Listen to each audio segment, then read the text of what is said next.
Straight होटलकोबाट दिएको एउटा piece हो। यहाँ पुरा आवाज आउने गरी गाडी कुदिरहेका छन्, आफ्नो बाटोमा एकदम कुदिरहेका छन्। कहीँ दोहोरो लाइन छैनन्, सिंगल लाइन आफ्नो सिंगल लाइन कुदेका छन्। एक्सिडेन्टको नाम निशानै छैनन्। हजारौं गाडी कमिलासरी यहाँ कुदिरहेको छ। यहाँले तपाईले देख्न सक्नुहुन्छ घर छ, आकाश छेर्ने खालको घर छ। हेर्नुहोस् यहाँ यो 5 सिरियस भन्ने गाडी घर कत्रो घर छ। यहाँ मेरो क्यामेराले पनि कैद गर्न गाह्रो भइरहेको छ। र यहाँ एकदम राम्रो सिटी छ, जुन सिटी चाहिँ एसियाकै नमुनाको सिटी हुन सक्छ। र अब हामी यो आजको यो दिन आखिरी दिन हो। भोलि हामी अब केही समयपछि भोलिको केही समयपछि हामी यहाँबाट विमानस्थलतर्फ लाग्नेछौँ र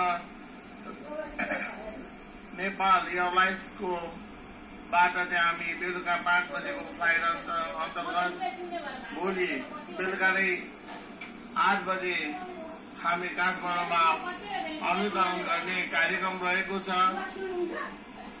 61 वर्षको उमेरमा यो एउटा बुढेसकालको रहरलाई मेटाउन यो 3वटा देशलाई भ्रमण गरेका छौं।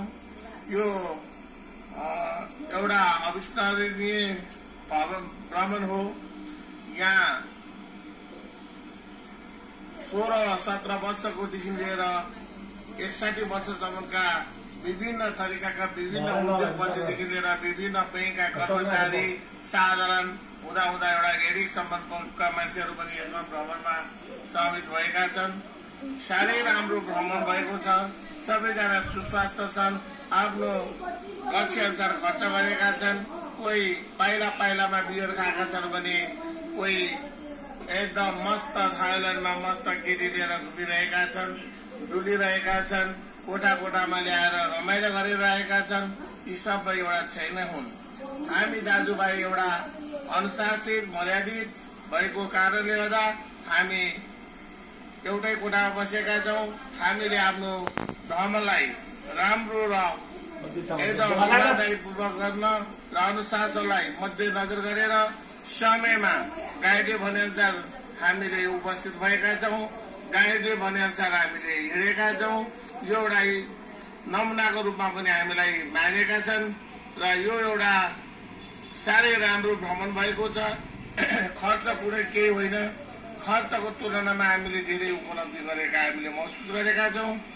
यति भन्दै अब यो भ्रमणलाई हामी यो जुन सिनलाई अहिले म यिनै कैद गर्दै म बन्द गर्न चाहन्छु। र अब यो भ्रमणमा म हरिकृष्ण श्रेष्ठ र मेरो भाइ मनोज श्रेष्ठ यहाँ समावेश भएका छौं। र हामी अहिले भर्खरै मात्रै सफारी टुर भन्ने एउटा प्याकेज थियो, त्यसमा भ्रमण गरेर आएका छौं। जुन भ्रमणमा विभिन्न किसिमका जनावरहरू, सक्कली जनावरहरू, विभिन्न खेल तमासाहरू हामीले हेरेर आएका छौं। र यो एउटा नमुना हो। हिजो हामीले यहाँका ठूला मन्दिरहरू, बौद्ध मन्दिर, सुतेका बौद्ध, स्वर्ण मन्दिर, एकदम ज्वेलरीहरू हेरेर बजार घुमेका थियौं।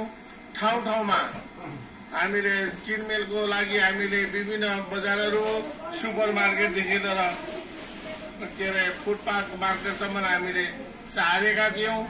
र एकदम स्तरीय सामान तर महँगो हामीले महसुस गरेका छौं।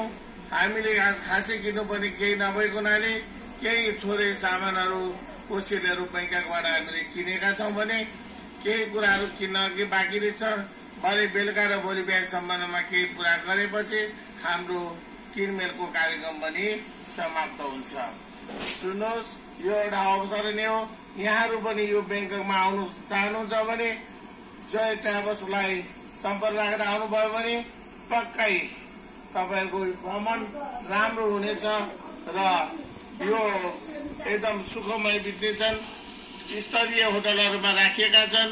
हामीले 3-4 वटा होटल हामी जुन ठाउँमा बसेका छौं सबै 3 स्टार र 4 स्टार होटलहरू छन्। जुन चाहिँ हामी अहिले बसेको होटलमा 34 तलामा हामी बसेका छौँ भने 44 तलामा गएर हामी आकाशमा बसेर चाहिँ हामी खानेकुरा खाने गर्छौँ।